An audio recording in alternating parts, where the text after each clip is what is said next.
दोस्तों अस्सलामु अलैकुम। मैं उम्मीद करता हूँ आप सब ठीक होंगे। क्या आप जानते हैं कि पास्ता और मैकरोनी में क्या फ़र्क है?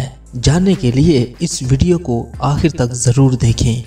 और अगर आपने अभी तक इस चैनल को सब्सक्राइब नहीं किया तो सबसे पहले सब्सक्राइब कर लें।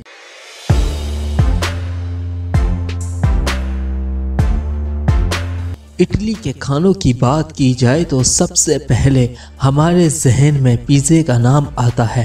यकीनन ये सबसे मकबूल तरीन डिश है और इसे हर कोई पसंद करता है, लेकिन इसके अलावा भी इटली के मशहूर खाने हैं जिनमें से एक पास्ता भी है। पास्ता मुख्तलिफ ममालिक में मुख्तलिफ तरीक़ों से खाया जाता है।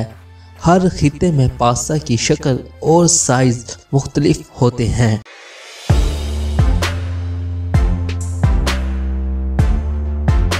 पास्ता क्या है?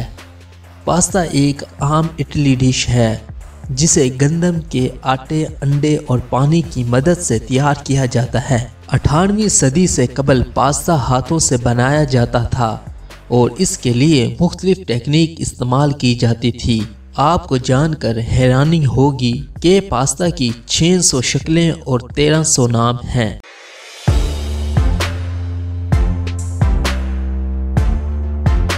मैकरोनी क्या है? मैकरोनी भी पास्ता ही की एक किस्म है और इसकी शक्ल एल्बो के जैसे होती है, इसलिए इसे एल्बो मैकरोनी भी कहा जाता है।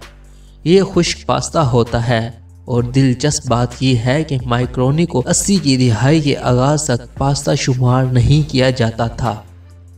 दोस्तों उम्मीद करता हूँ आज की ये छोटी सी वीडियो आपको ज़रूर पसंद आई होगी। इस वीडियो को अपने दोस्तों के साथ ज़रूर शेयर करें और अगर अभी तक इस चैनल को आपने सब्सक्राइब नहीं किया तो सबसे पहले सब्सक्राइब कर लें। शुक्रिया।